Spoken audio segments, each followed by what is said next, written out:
Hey, welcome everybody to another episode of the Logistics Lens. Appreciate the fact that you took some time to join and listen to what I think is going to be a great conversation. My guest today is Brigadier General Geoff Kent. He's currently at the Army Materiel Command.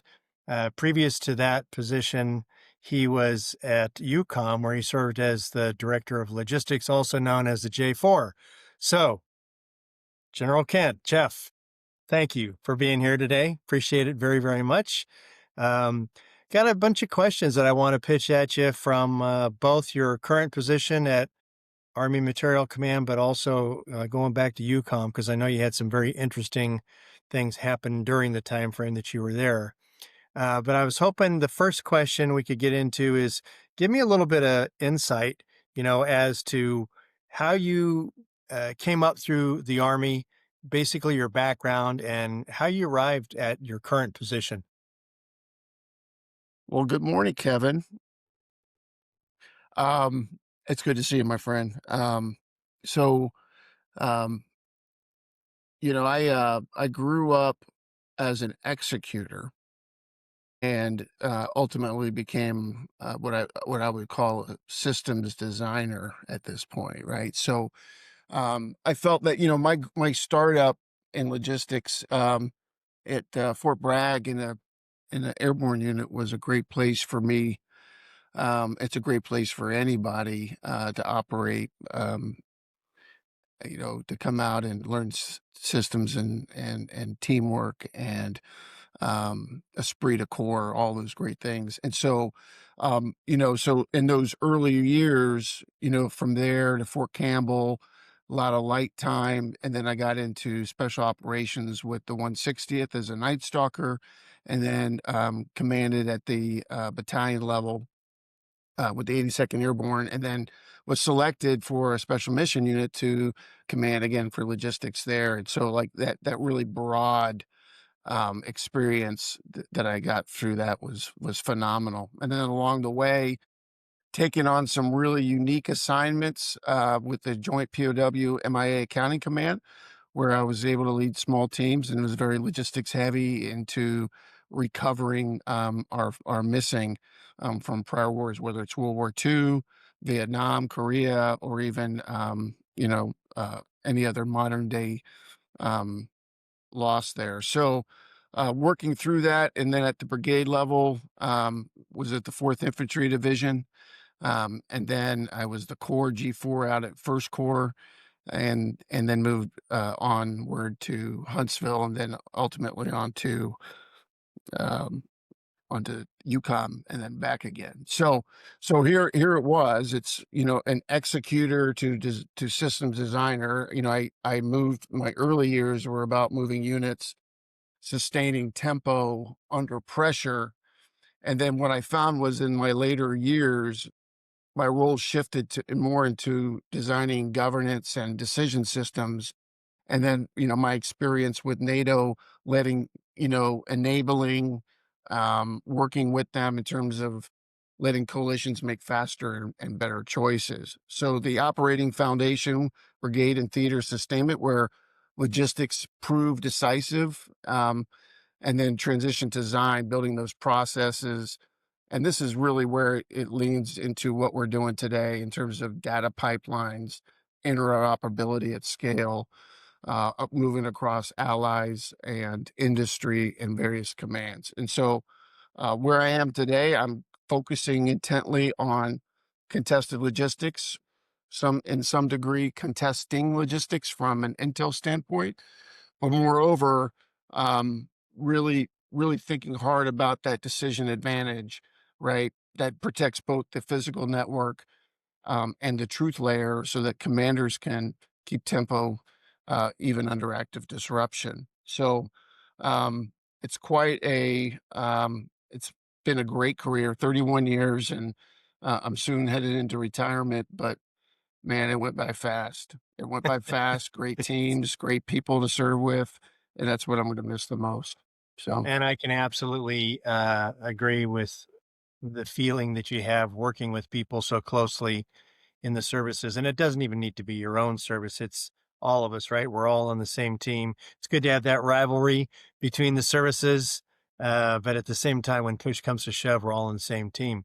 I guess one question I have for you is, when you were coming out of high school, you did graduate from high school, right, General Kent? I yeah, I did, barely, Barely. and I went Um, to the but University of Alabama and barely made it out of there too, so, thank goodness for the Army, yeah, because the Army came when I needed it most, to be honest with you, and so, I was really lucky to wander into an ROTC department, um, and, they hoodwinked me, um and then I was only gonna just do a couple years, but, the Army kept offering great opportunities along the way, and, I just couldn't say no, and, man, I'm really proud of the teams I've been a part of. I mean, it's been very unique. I've had a unique career path for sure. yeah, you have, but it's been very successful, and I know you've made some serious impact to not just the Army, but logistics community as a whole. I want to kind of transition into what you did at UCOM when you served as the director of logistics there. Uh, Give me an overview, if you would, kind of the time frame that you were there and some of the most significant operations that you were involved with during your tenure. Well, that was a very unique assignment, to say the least, um,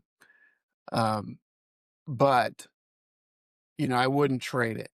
Um, really what happened with there was I was giving an opportunity, um, to operate across 2 lines, right?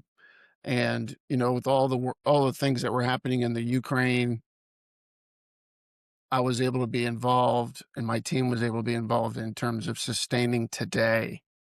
But the other line was about hardening up Europe for tomorrow. So sustainment, moving supply and maintaining the speed and scale and, um, the scale plans across, 32 nations, all with divergent infrastructure and rules, right? So, I say no shoes are the same, right? It's like, Estonia's risk is not the same as Spain's risk, right? The capability investment that's gone into Poland may not reflect what's gone on down in Romania. The challenges that the UK may have in terms of with cyber or, a lot of the technical pieces is different than the challenges they had on the Eastern Front with infrastructure. And so, really that complexity was really enjoyable for me. Um, so, the sustainment, the resilience building rather, that's about, hardening the corridors. It's finding the choke points. It's distributing stocks. It's accessing different agreements, growing relationships, um, and it's about enabling, a coalition to hold under pressure, like having the flexibility to bend without breaking, if that makes sense to you, right? And so redesigning the logistics architecture, um, to a degree where commanders can, maintain their freedom of action. So, the designing that went into that and still goes on, you have the regional sustainment framework for Europe that, directs the strategic vision, for um, frankly, for Europe to do more, we do less, but we're still really in charge of what the conditions are because we would have to operate there under the NATO coalition. So, Estonia's risk is our risk, and so it was very important that we worked with them. So, what would you say during your time there?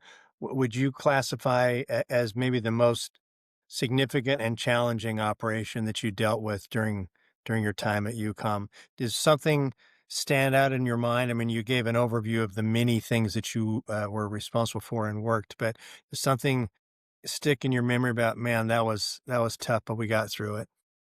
Well, I think it's all tough. Um, you know, Yeah. it was all tough. And if it wasn't tough, we wouldn't be doing it, right? And so, but we know, um, a unique environment, not necessarily, manned the way it ought to be and designed the way it ought to be. But when you've got a heavy load across the entire command, you have there's difficulty in instituting change or implementing change or restructure and so forth. And so, um, I think what was really, really advantageous and really, I guess what's the word that I'm looking for? I guess just good luck, right? Is the integration of, or the presentation, for lack of better words, of artificial intelligence. So getting involved in that in terms of digital logistics, um, I think is a game changer, particularly for staffs that are very slim. In context, OCOM's logistics staff, 60 people, right? The Army element would be larger than that, right? You'd only have maybe twice as much in the corps level. May not even have as much as you would have at the division level. So, the experience, the expertise that you have on your team, um, is really, really, was really time consuming because you were off in different directions. Right. One, engaging with partners and allies who, frankly, they all want to learn from the logisticians from the United States. Um, they hadn't force projected for most part, right? And that's the critical piece of logistics is moving a force over a long distance. But, going back to my point, Kevin, you know, that AI piece, um, the productivity that it brings, it really, well, one, empowers people to really, make some quick decisions with a degree of certainty. But Right. they also, I found that when you approached it with discipline frameworks that we've been learning since we were young lieutenants, right? They're even more applicable now. So, whether it's for the Army MDMP or the joint planning process, from the Joint Force, those steps really matter. And to be able to use those frameworks with the basis behind it, whether it's doctrine or policy or maybe even more so more creative ways of skinning the cat, right? Help you see things that you didn't normally see. Yeah. So, um, Yeah, absolutely. I mean, AI, you can't have a conversation this day and age without AI coming up in the conversation. It kind of reminds me of what people used to say when we were coming up, folks who weren't loggies. Well, I don't know what this logistic stuff is, but I know I want some of it. Now I kind of find that people are saying, well, I'm not really sure exactly what AI is or how it works, but I know it's important and I want to somehow infuse it into my operations. So, it does show a lot of promise. And I know you've actually done some pretty deep dives into AI. Can you talk to that? Just some of the experiences you've had specifically around the use of AI, whether it be for your time at UCOM or at Army Materiel Command. yeah, sure, Kevin. So just as a little bit of background, I mean, first is like, why do you do it, right? Why do you spend the time? I've spent hours learning the skill set, right? And um, first you have to recognize that some of the strategies, logistic strategies, um, may become less responsive to the evolving security environment, right? And so, you know, recognizing that we are at a point where we're shifting from efficiency in a um, permissive space to trying to establish resilience under contestation, right? And so the whole, relooking how you do alternate routes, uh, a distributed posture, establishing backup infrastructure, right? It has to be designed, right? And it's also about um, identifying the need to reroute your brain muscle, right? Like, how to work pre-negotiated access, how to work um, and build interoperable systems, right? And then also rehearsing those transitions, not just with allies and partners, but even, across functional teams within your own command with intel and operations, right? But what you recognized is, it's one thing to move, right, at the tactical level, but the decision speed, at echelon with accuracy, um, needed to improve, right? And so, um, what I would say was designing that with AI, I looked at, okay, I need to accept friction as a baseline, right? It's there now. And so, how do you prevent a single node from failure?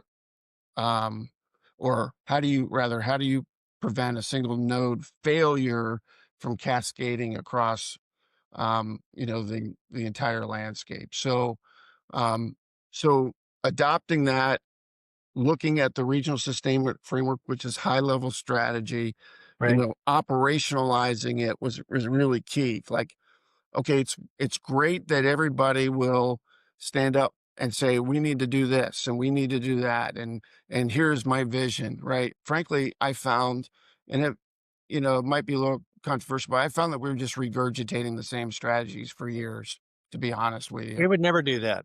No, but, if I was to look back in 2008 and we're talking about contestation and we're talking about artificial intelligence and we're talking about cyber risk, we're talking about all those things, right? Um, where did we move the ball?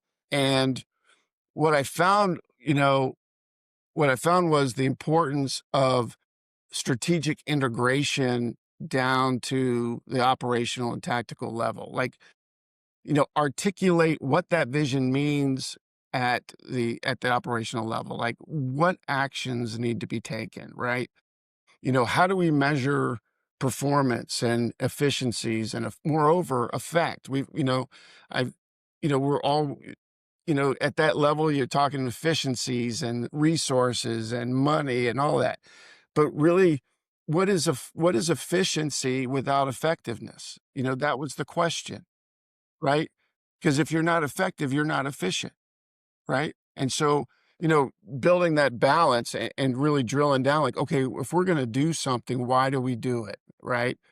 And how does that impact, um, the trooper on the ground or the airman or the sailor or the Marine, et cetera, And so, walking that line and, I'd like to see us, you know, keep building that. And I think there's the opportunity to do that. So with the regional sustainment framework, I started looking at reverse engineering logistics, in terms of contested logistics. Like, to me, it seems so reactive. Like, that's not a tenet of logistics. Like, anticipation is, right?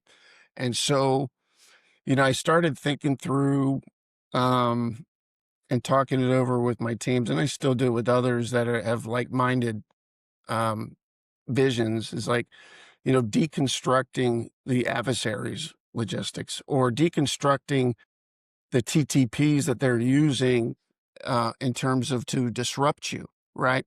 One, logisticians are in a very unique position to where they can team up with intel, right? Articulate information requirements, right, to help them with the analysis, in terms of how it is that our militaries, our nations, and frankly, it's dime, right, across the entire, scale of national power. Like, what are all the tools that we can use? Lawfare, finance, who's the authority on that? It could be a different, department altogether. It could be Department of Commerce. It could be, State Department. Like, the timing and sequence and figuring out, okay, how can I create a disruption, right, for our adversaries, right? And then in the meantime, I'm learning backwards. Here's how I harden, understanding their TTPs, where I can find their vulnerabilities and advise the commander where their weaknesses in logistics. And then at the same time, going over to force protection or to the three and say, okay, here's the things that we need to protect. Yeah. And this has been just evolving really for me over the past 5 years. I think going back to a warfighter that I went to, and I just, realized that you had to make decisions um, that may not have been popular, right? And and then and then I started questioning the ethics of just saying, "Yes, sir, 3 bags full," right? Like, "Yes, we can support it," and then going and scramble and trying to figure out if you can do it versus in having the position and the courage to say up front, like, "Not supportive," right? Oh, But so I'm sorry for yeah, go interrupting. I ahead. just want to say, I remember you and I kind of worked together on a series that you had put out. I think it was 10 episodes long. And I just want people to fully get what you're saying here. So we talk about contested logistics all the time. How are we, the United States and our allies, going to conduct logistics operations in a contested environment? That's a huge challenge, and we're working through it as a DOW with our partners and allies. But what you're talking about, Jeff, is how are we going to do to them what we're trying to figure out that they're going to do to us? So, contested logistics versus contesting logistics. If you don't pay close enough attention, it can be confusing. And I think that series that you did was really fantastic. And I'm going to put a link out there to have people check that out because I think you did a really good job of explaining that, really in depth. So I'm gonna transition from this conversation, but I'm gonna put the link in the podcast so that people know to check that out because it's really a valuable thing for us to be focused on. But I want to ask you because we only have X amount of time. Tell me, is that what you're working at Army Materiel Command more than anything else is talking? No, totally different, right? Let's hear what you're doing at Army Materiel Command. Well, I'm always evolving that thought piece, right? Like, so it's like one bin, and the other bin that I'm working on, and this is really where I'm doing. This is my what I'm doing just for my free time. It's like, how do I build enabling staff? A AI um, operations center, right?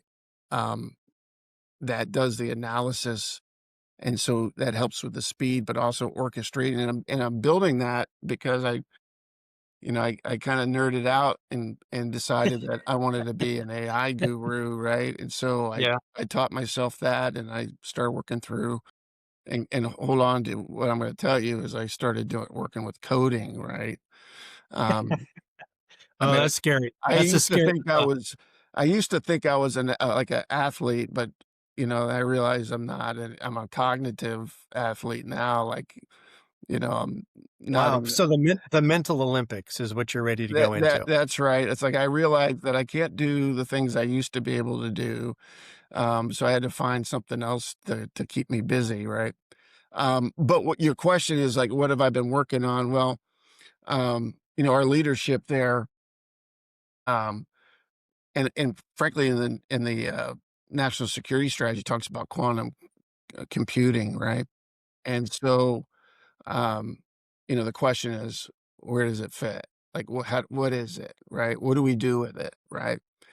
And so, my job has been to, understand quantum computing and then develop a way or a strategy rather, maybe even an implementation plan for the Army in terms of integrating hybrid, um, quantum computing, right? So, quantum computing, maybe not where it's at. We may be a little bit reluctant to give up on the classical piece, right? But it doesn't always have to be a trade-off, right? And so normally if I'm talking to someone about quantum computing, like, well, is it really better than classical computing? Well, it doesn't have to be, right? And so what I developed was a strategy in terms of hybrid quantum logistics, right? And so where you marry the two up, right? So it's about the data, but then it's, expanding into the algorithms and doing it at speed. For me, what I've seen is a lot of emphasis on these platforms that where people are using. But really the challenge that I have is what are the brains behind it, right? So like, you know, working through various levels of risk. It could be geopolitical risk, it could be supply chain risk, it could be a kinetic risk, it could be um, infrastructure issues. I mean, it could be so many things. And then you got the intel piece that marries that out. And then you also have to really do a good in-depth analysis of the material readiness, not just of your own force, right? Which our force certainly needs improvement in that vein, right? Since got a lot of old, outdated equipment, right? But at the same time, understanding what your left and right, your friendly forces, if you're in an engagement, um, that campaign relies on your teammates to left and right. And so, more so in NATO, right? And so, understanding what their capacity is, what their capabilities, what are they investing in? Is it the right place? So if you're, doing an engagement, and they say, I really want to spend my 5% GDP, but I don't know where to spend it. Well, it doesn't necessarily mean it needs to be all hardware, right? You could put investment in roads and dual use capability, right? Because it's going to be about getting somewhere in speed, right? It's going to be, going out there and ramping up the industry in a dual use capacity so that you're not slow to getting it ramped up because of speed, and so there's a lot of, outside the box thinking there. But what you can do with the quantum piece is follow that decision tree and probability. What's the probability of success? And as the days come in and the environment changes, what is that down trace? What's the downstream of effects that it could create that you don't necessarily see? You know what I mean? So is it basically, because I have to admit I'm not that familiar at all with quantum computing, but I mean, would it be a knuckle dragger way, me, of saying quantum computing is all tied to informed decision making, but it specifically is able to run multiple uh, assessments quickly to help you make informed decisions quickly? I mean, generally speaking, am I close or Yeah. am I way off the mark? Yeah. No, no. I mean, that's exactly it's speed. It's, it's depth, it's breadth, right? And so, you know, I think quantum computing, is going to be like the next big thing. Right? AI and large language models have been, around for a couple years now, right? Just recently, I think Google's been made available on the Yeah. on the That's, NipperNet, which is a great thing. It's like, damn, it's about time, right? Let's go. Let's get the tools. Goes back to that, 60-man staff. It's like, if you're not going to give us the manpower, right, then at least give them the tools to execute, at scale, right? And so, how you described it, the basics, yeah, that's all we need to understand from now is the basics. But then, it goes back to the earlier discussion that we had in terms of, this is the time to kind of get rerouted, um, or rooted back into the fundamentals, right? And so, using these systems to really do in-depth problem analysis, like, okay, let's really kind of dive in and break down what's the problem that we want to solve, and really what are the options, what are the constraints, what are the things that we've got to fill, like what are the gaps, and then the plethora of options that we can generate, right? And it doesn't have to be hard and fast one, two, or three. I mean, the variations of those, right, would take that kind of planning to a different level, right? And so, for instance, going back to contested and contesting logistics, like, if I was looking at trying to disrupt an adversary, right, it would be very easy for a staff to sit in the back and say, okay, send our SOF out to go do X, right? Right. But, Sure. but what is the threshold, right, of escalation that's going to create, right? Um, is there other opportunities and other levers that can be pulled that could achieve the same effect, but without the threat of escalation, generating deterrence? And does it have to be you, right? And it could be diplomacy, like, working with the State Department, say, hey, Ambassador, we really need this because this is going to show a level of deterrence, right?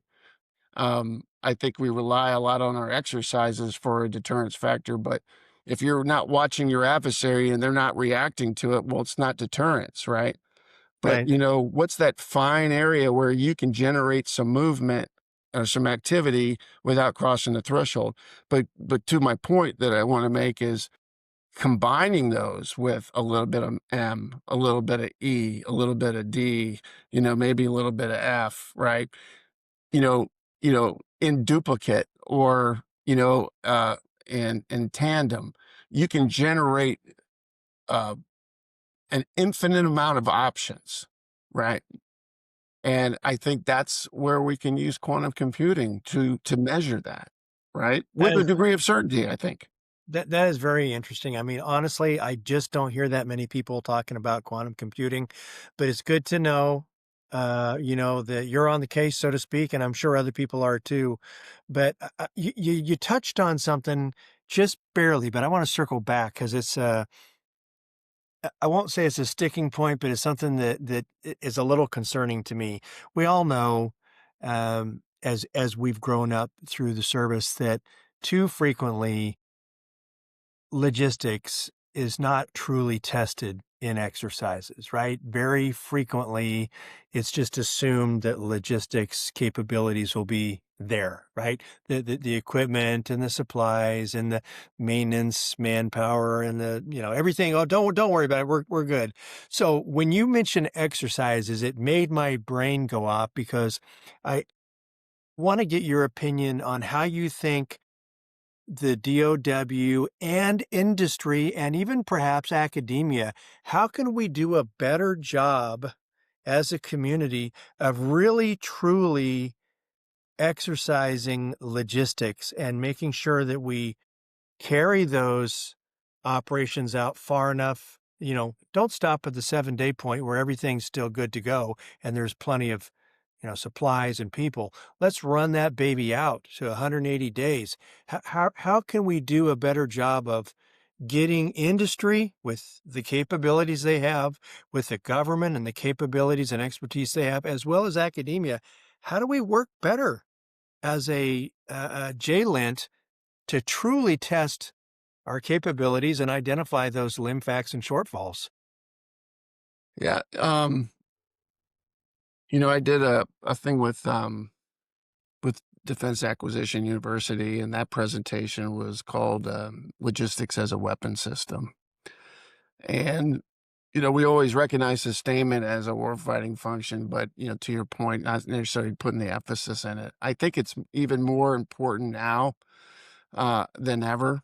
And, to treat it as a weapon system because sustainment is a deterrence effect, right?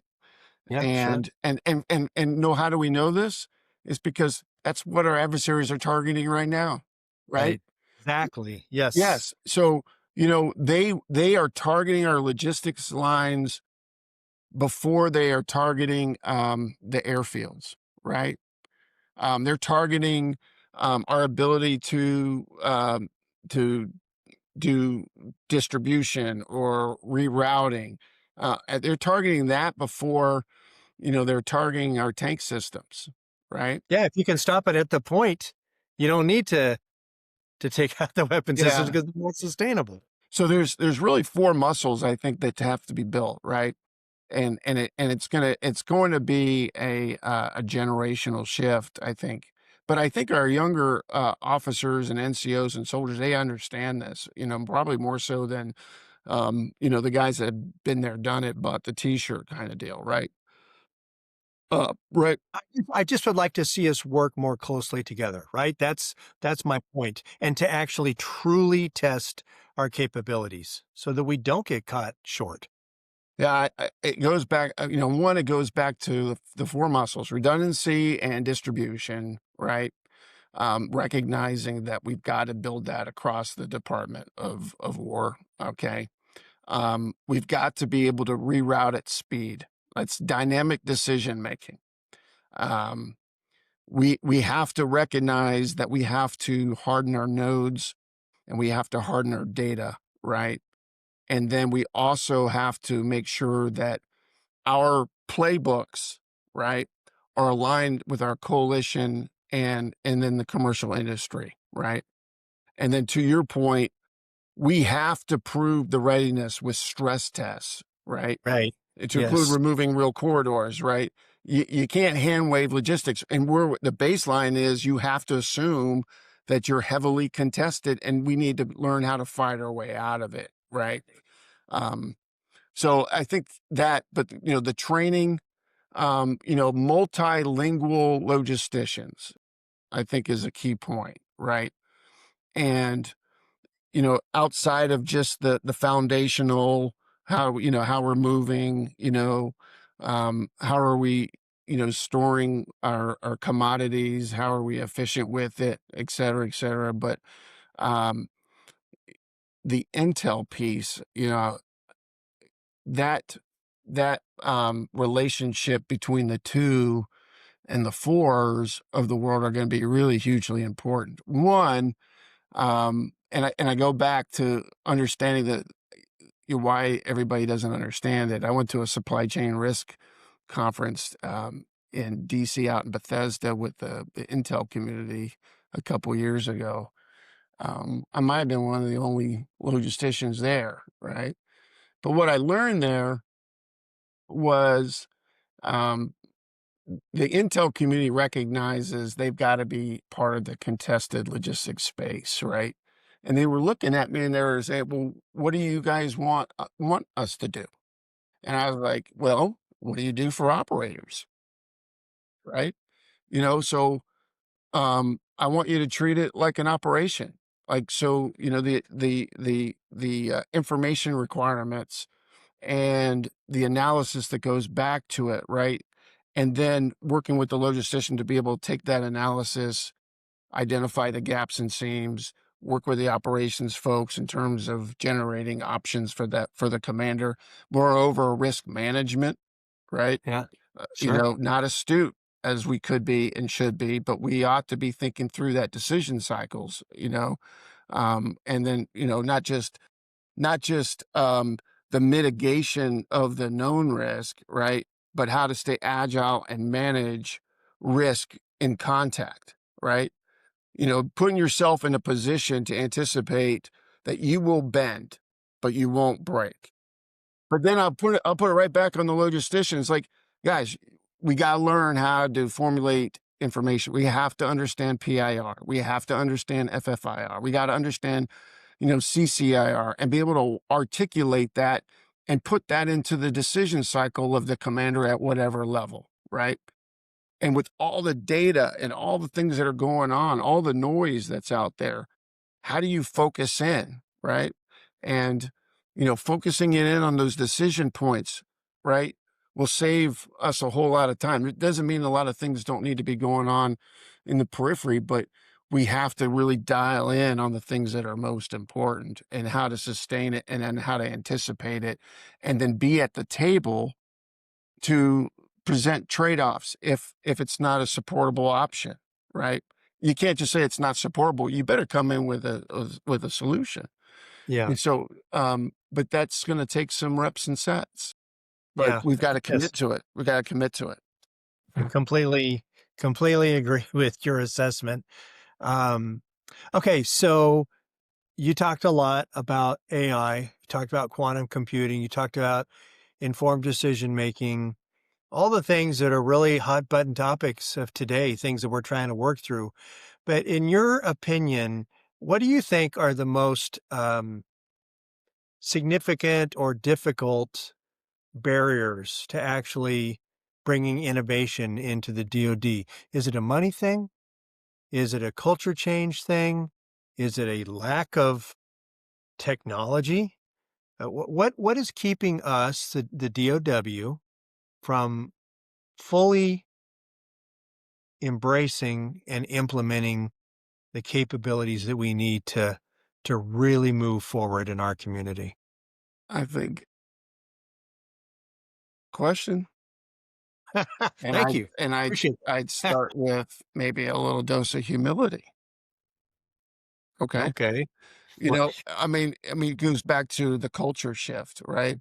Um, you know, look, people really don't care. I mean, it's just like in anything. It's like in any team sport. It's like, what you did last year, you can, it doesn't matter. What are you going to do?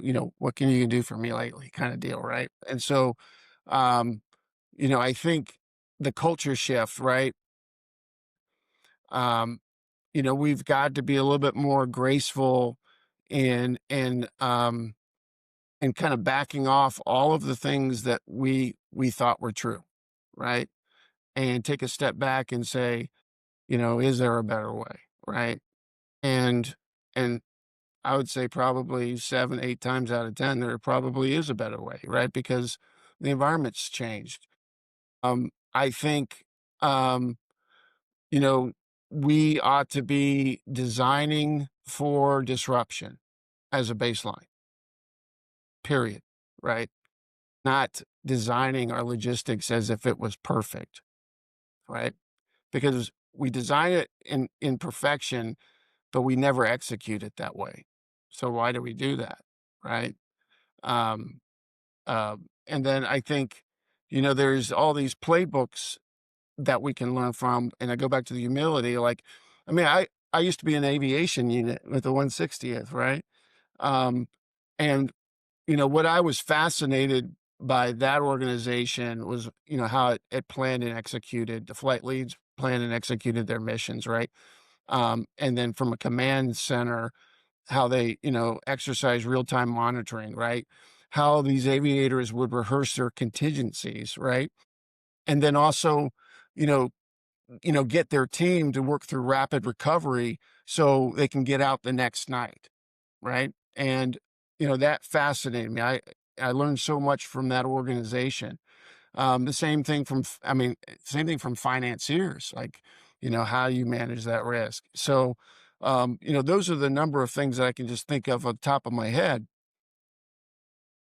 But, I think the other piece is the integrity of what it is that we do, right?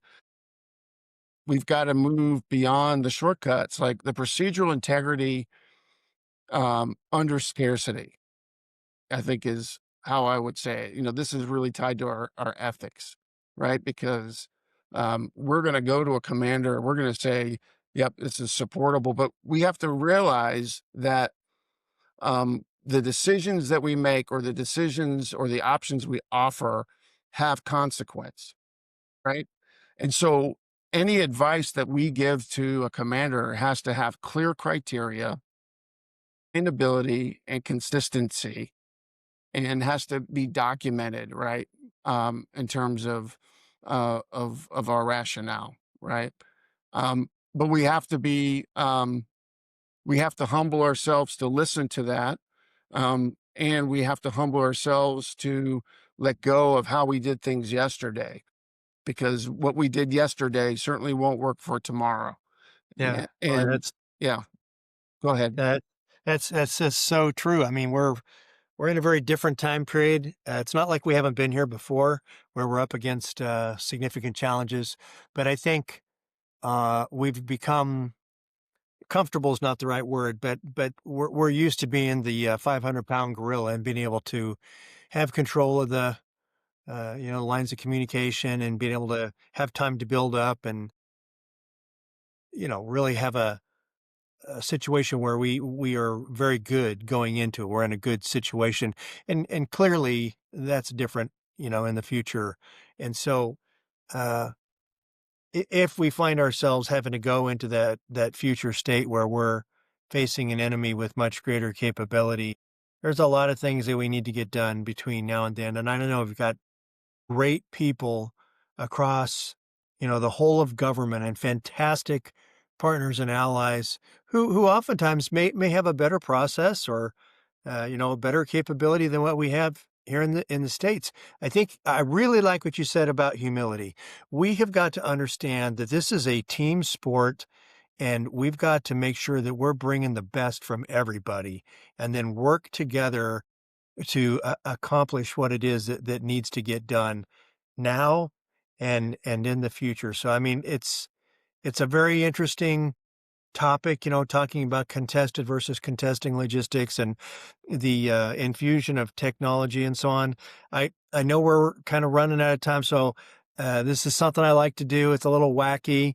I hope you'll forgive me, but I want to toss a few or a couple silly questions at you just to remind people that yeah, you're a person who's had significant responsibilities and phenomenal background and experience, but I know you well enough to know that you're a fun-loving guy too. So I want to know, when you've been getting your tail end kicked and it's been a rough day, how do you unwind after just a horrendous day? What do you do Well, that you can tell me about it? I've seen more ass whoopings in the past couple years than I care to remember. Um, and um, what do I do? Well, one thing is I don't sulk, right?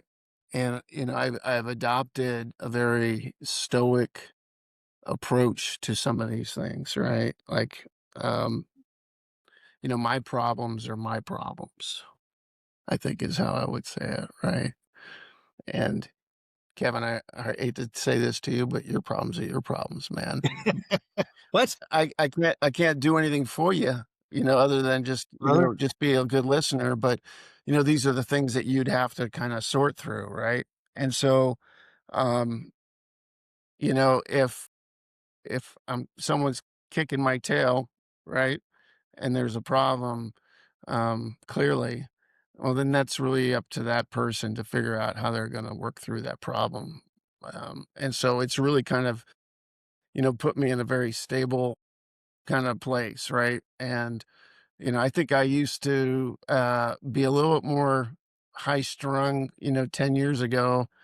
And you could probably ask my family, but you just talking to my son who just came from home from school, and I don't think he's heard me raise my voice in a long, long time.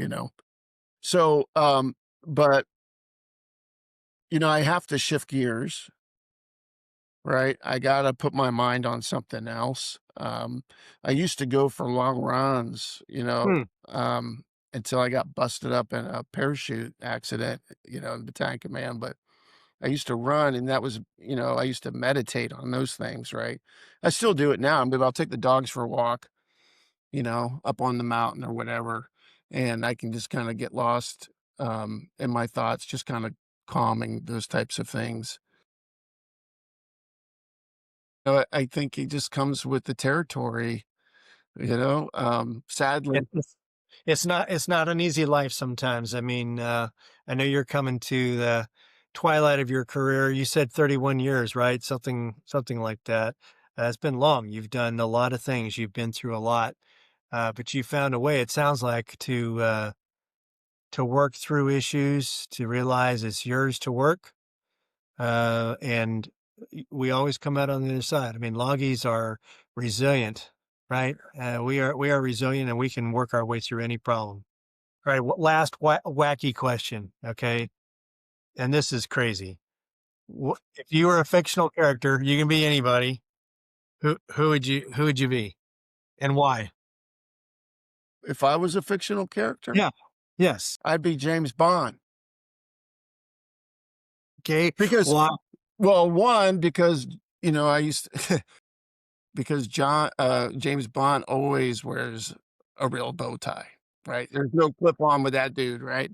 Um, but, um, yeah, why not? I mean, I think not that Debonair. yeah, I You mean, are what I Daniel Craig is the man, right? And I just it was unfortunate that he left, but I thought he was the best of all the James Bonds, right? And but, James Bond are operated, but you with he you? didn't operate without a team, right? Right. He was an Yeah. independent operator, but he had Q, right? And, Q gave yeah. him all the tools, right? That's And Q was a great logistician because he yes. was anticipating it, like James Bond with his watch or whatever, it's like, he didn't know when he was gonna use it, but Q knew that he was gonna use it, right? And so he gave him the damn watch, and then he executed, he was like, "Oh shit, I got this watch, right? And I can blow up stuff." And, Yeah. um, Predictive logistics. yeah, but the James Bond, like, just really focused in on that mission, right? And, really narrows in on that. And, he understands self-sacrifice and he understands, commitment to his country and a commitment to the Queen and, commitment to his profession. Um, and then he had, a couple, shaken not stirs, martinis along the way. He was a hell of a good gambler, you know. Yeah. I like that guy, I wish I could do that, maybe I can use ChatGPT at the horse races. That's good. That's So, good. All right. James Bond. Sounds good. You got to have some walk-on music, whenever you do future speaking things with it. Play that dun dun dun dun dun. Dun. I think we'll make that happen yeah, at Kent, at James the Kent, log right, corner. so All right. Well, hey, listen. wait, wha Oh, you got something else? who would you be? Uh, that's so unfair. I I It's I like like Kill who I Tony, am. man, with, I like who I am, Jeff. If you have to live your life through, being James Bond, that's on you, brother. I'm perfectly happy in my life only because I can't think of you're a dirty dog, it. man. You're a dirty dog because you tricked me into answering that I am a question. dirty dog.